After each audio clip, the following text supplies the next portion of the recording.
睇翻今日港股個表現呢，都喺預期之內㗎啦。咁因為由上個禮拜噏到而家已經話，即係個市就表現麻麻地嘅啫。咁啊，力撐個市呢，就變咗落咗喺啲油股，仲要揀啲落後啲嘅，前前後後呢，成日都係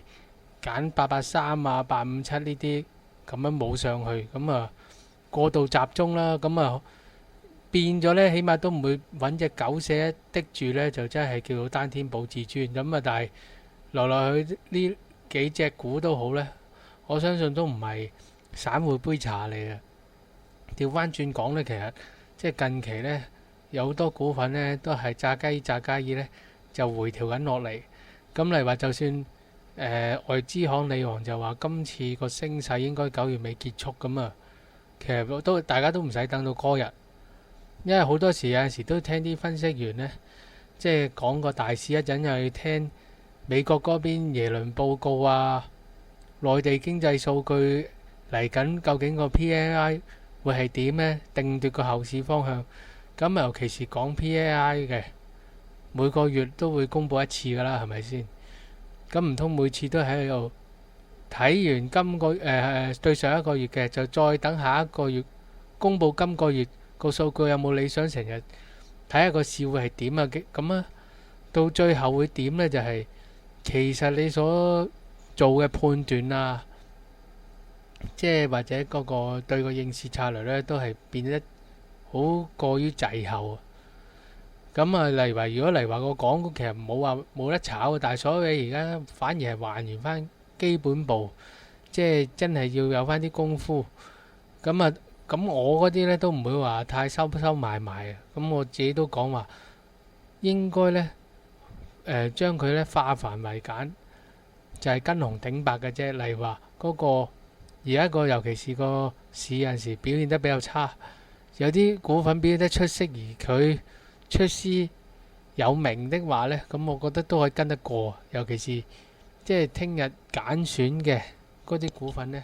嗰隻股份呢，即係喺新報嗰度呢，都係我純粹都係睇到佢升呢，就可唔可以預期可以即係佢升勢未止呢，而家追落呢都仲有錢賺嘅，就唔會再搏嗰啲嚟話見到佢回落，咁啊發覺咦回調啊上車啦，咁啊而家真係唔係做呢咁嘅動作，因為個市已經變咗質嘅嚇。如果呢一刻回呢，通常好多呢就回翻多一兩個禮拜都唔出奇咁啊，因為已經唔同炒法啦。之前係資金推動個市就推上去，而家反而好似啲資金流走緊喎。咁當然啦，唔係話即係流出到一陣見到即係金管局要注資翻個市場咁嚴重啦。咁但係留得嚟香港好多嘢做，即係如果嚟話跳脱啲咁諗嘅，好多時話錢啊唔一定嚟炒港股啊嘛。就算偏門啲嘅走去咗賭波、賭馬都唔出奇啊嘛。尤其是有冇得解釋？即係其實每個賽馬日啊，講緊而家閒閒地都過10億嘅喎，一個賽事嚇，一個賽馬日之內講緊嚇，話即係咁多錢嘅，究竟喺邊度嚟呢？其實來去咪又係班強國人身上係咪？早嗰幾個月炒埋滬港通加埋波馬都啱啱要休季嘅，咁啊個市梗係行晒啦。咁啊而家反而就唔係咁嘅樣之餘呢，仲開始呢還原翻基本步。咁呢下真係要小心啲。成日都講有啲股份真係升咗幾個月，佢回翻一個月，或者以個幅度過去嗰2個月佢係升過5成咁誇張，咁回翻佢嘅一半，即係2成半嘅。咁而家呢刻先至掂呢，反而嗰個跌幅呢都好驚人。